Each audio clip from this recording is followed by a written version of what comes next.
una visión oscura de la sociedad.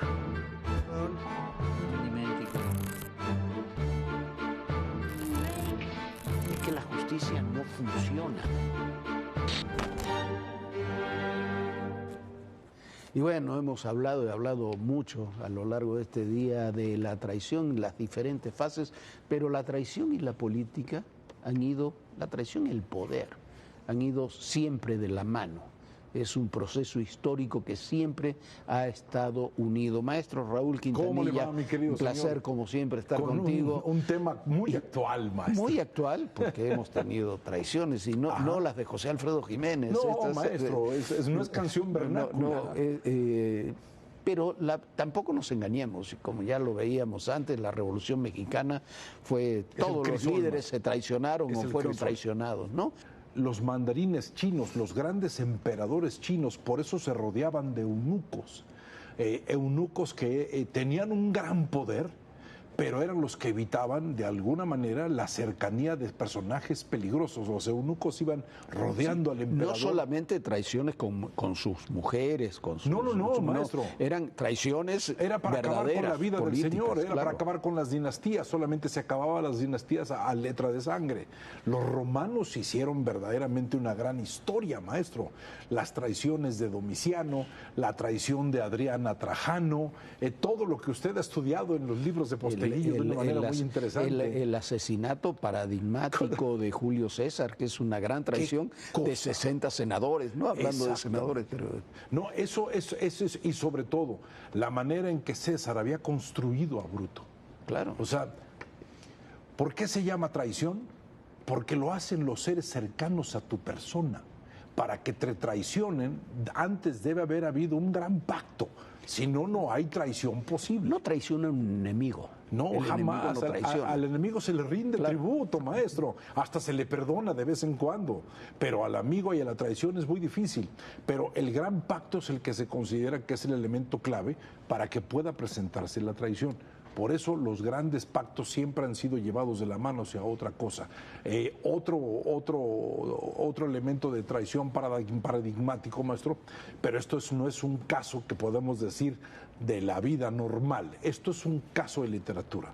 La muestra soberbia de caracterología que hace Shakespeare en el Otelo. Esto se llama la traición psicológica, la traición basada en picar el carácter del otro ser humano. El débil de carácter, entre Iago y Otelo, ¿no? Entre Iago y Otelo. Iago, que quiere decir Jacobo, Iago, que quiere decir Jack, Iago, que quiere decir Jauma. Santiago en español es un nombre grandioso. Y lo que hace Shakespeare es destilar la caracterología de los seres humanos. El traidor, el débil de carácter, es un traidor en potencia. Y el débil de carácter es aquel que es permeable a cosas que verdaderamente son muchísimo más grandes que él y él se siente impedido de ponerlas tener. Y es cuando ya no se maneja la ambición, se maneja la codicia. Es cuando ya no se maneja la estructura, se maneja la avaricia. Y entonces Iago hace un portento psicológico a través de ¿qué? Con la palabra, con la conversación, siembra la desconfianza, siembra la furia, siembra la fragilidad y sobre todo siembra el rencor, el enojo de Otelo hacia la mujer que él considera que está siendo la portadora de la humillación que él no quiere vivir. O sea, que él piensa que lo está traicionando cuando en realidad quien lo está traicionando es Iago. Es Iago, y ese es todo el proceso de carácter psicológico shakespeariano. Es una muestra de lo que significa el refinamiento de la traición, la suavidad de la traición. Se necesita un plan estratégico. Lo que hemos visto hace poco tiempo no tiene nada de refinado y no tiene nada de estratégico. Lo que vimos esta semana es una suma de traiciones y de falta de comprensión. Yo decía cuando escribía esta semana, lo decíamos aquí, cuando dicen que son iguales que los de antes, no, los de antes cuidaban las formas. ¿no? Sobre Nunca todo vimos, porque decían claro que el que hubo fondo era forma, o que la traiciones, forma es claro, fondo. claro que Sí. se han comprado diputados y eso no se Pero había eso no es límite, ninguna. maestro. Y había límites, no vimos una entrada como la de Yunes aplaudido, además de un enemigo declarado hasta 10 minutos Le antes. dijo quién sabe cuántas Claro. cosas al señor presidente. Claro. Y después, de alguna manera, el señor es vitoreado.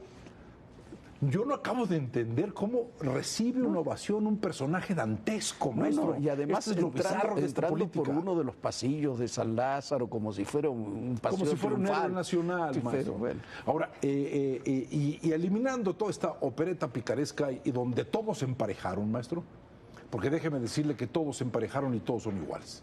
Sí, no podemos hablar de diferencias. A mí una traición que me parece verdaderamente muy parecida a la de Yago, pero manejada en estrategia política, sucede en México. Aquí se lleva a cabo el asesinato de Trotsky. ¿Sí? Claro. ¿Cómo se aniquila al gran enemigo de Stalin?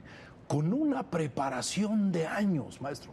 Ramón Mercader, a través de su madre Caridad Mercader y el Partido Comunista y los soviéticos, que los soviéticos decían de los españoles, son seres bruscos, son seres duros, pero son seres ingenuos, son seres inocentes, muy fáciles de manipular, decía la sutileza rusa de la trampa, soviética de la trampa.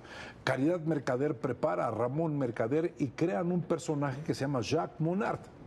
Cuando Trotsky llega a México, Trotsky es un personaje que su naturaleza es conflictiva, maestro. Entra en conflictos con Lenin, entra en conflictos con Stalin, entra en conflictos en todos lados. En México entra conflicto con Siqueiros, entra conflicto con Lombardo Toledano, con todo el mundo.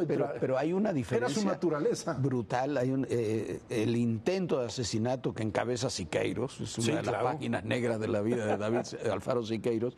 Es un asesinato a la vieja usanza, tratar de entrar, Sí, matar. maestro. El asesinato que hace Ramón Mercader es de una sofisticación absoluta, claro. Shakespeareano, porque así como Yago entra en la vida de Otelo, Jacques Monard entra en la vida de Trotsky, a través de una secretaria a la cual Jacques Monard, con nacionalidad belga, seduce a través de la palabra, de convencerla de que ella es bella.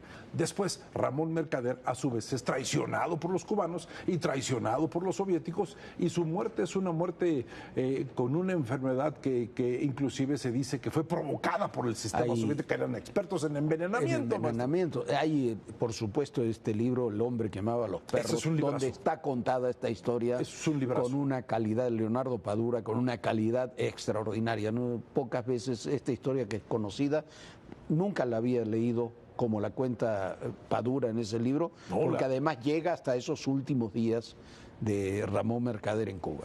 El chispazo de lucidez, ¿qué pasará por tu cabeza en el momento que te das cuenta que esto, sí, no estaba en tu control, que como dicen los neurocientíficos, no lo supiste ver, porque la miopía no está en la visión, está en el proceso cerebral que te lleva a tratar de entender los factores de cuestionamiento.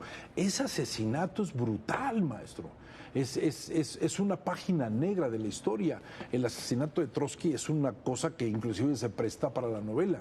Pero yo no sé si esté de acuerdo conmigo, más que la última traición que yo por ahí vengo viendo es la que se hicieron como José López Portillo y Luis Echeverría, que después de haber sido grandes amigos acabaron haciéndose de todo, diciéndose de todo, y lo que me pareció verdaderamente una medida fenomenal es, se va de embajador a las Islas Fiji, que en aquel tiempo eran 300 habitantes y 500 perros, maestro. No, ¿sí?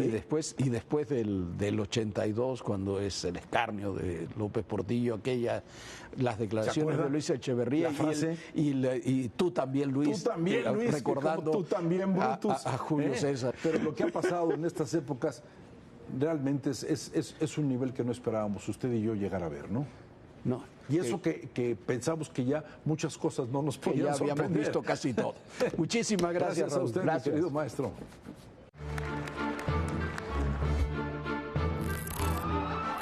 Una visión oscura de la sociedad.